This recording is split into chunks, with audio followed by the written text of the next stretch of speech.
Welcome, welcome, welcome, welcome. Yes, I am super excited. Thank you for joining another session with me, M, or I give him my D. People call me M because it's just because it's short, simple. And you know, when you want to know where I came up, don't be thinking the name is all deep and boy, he's M and don't make up any stories, right?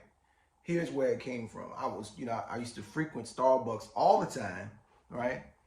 And when I don't know if you remember, Starbucks started asking for your name. Excuse me, they started asking for your name when you make your order, and they would always mispronounce my name. They would always misspell my name, etc., etc. But more importantly, they would mispronounce it.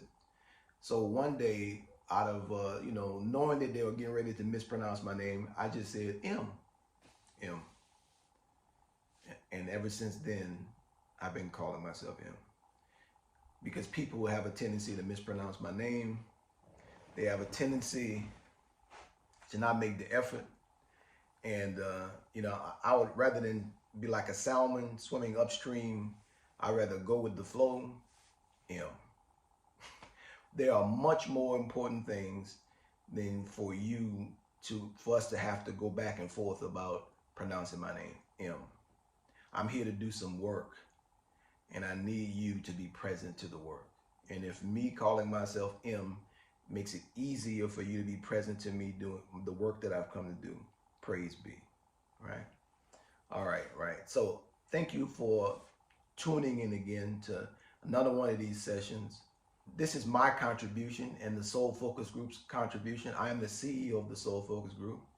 Myself and my business partner, Dustin Washington, had a vision of transforming the way people see themselves.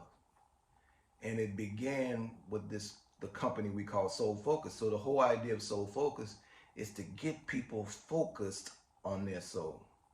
So we are on an evolutionary, transformative journey to bring people to shift their focus to soul. Now, if we are working to get people to shift their focus to soul, the question is, where is their focus now? You may be asking. You say, well, what am I focused on now if I need to focus on soul? You've been focused on your ego.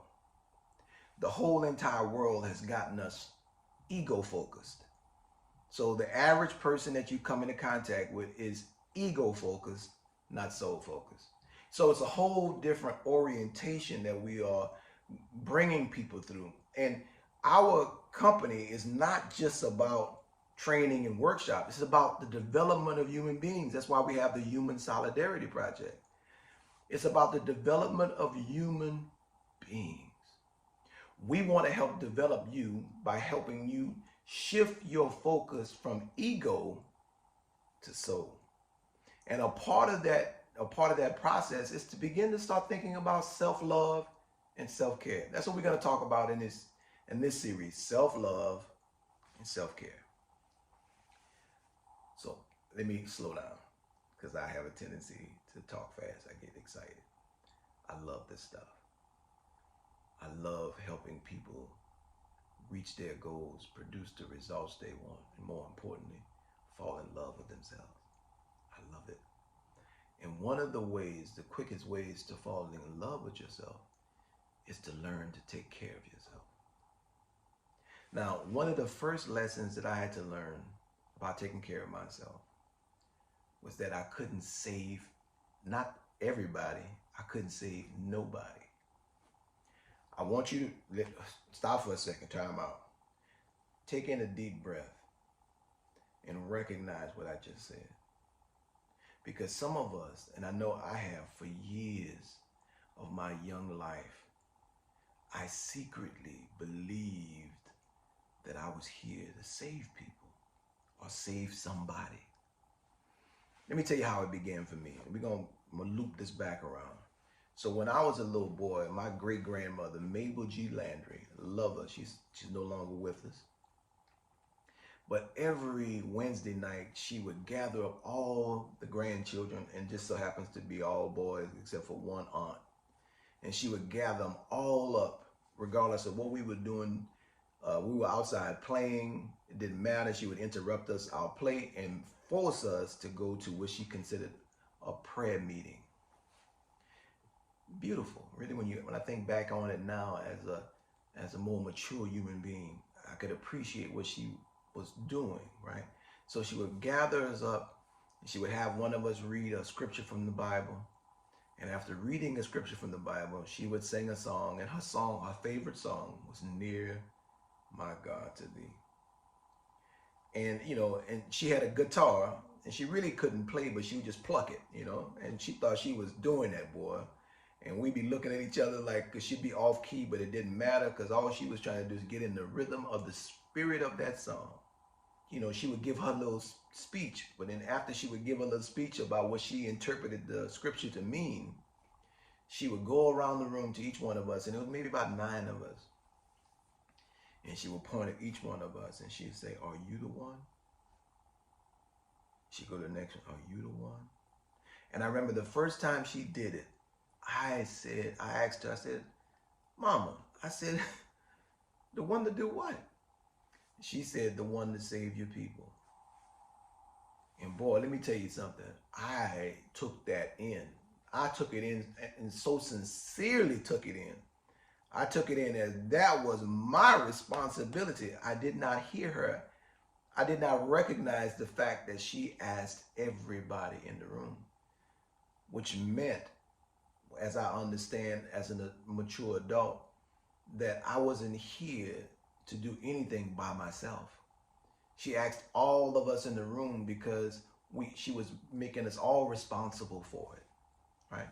So now I say that to say this because me believing it was my job and my job alone put a lot of burden on me, and I spent most of my life, the first half of my life, just doing for everybody. I mean, if you were around me, I was gonna do it for you. Whatever it is you needed me to do, it was gonna get done. They used to call me Hoss. Because I wasn't letting anybody around me grow, because I was doing all the work for them.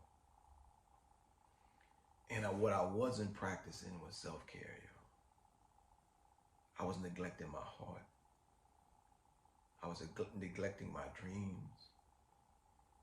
I was neglecting the things that make us who we are.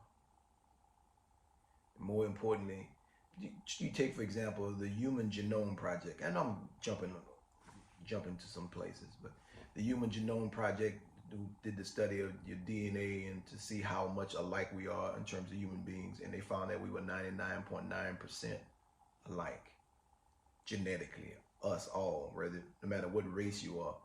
There was really almost no difference racially between any of us. There's more similarities cross race than there is within race.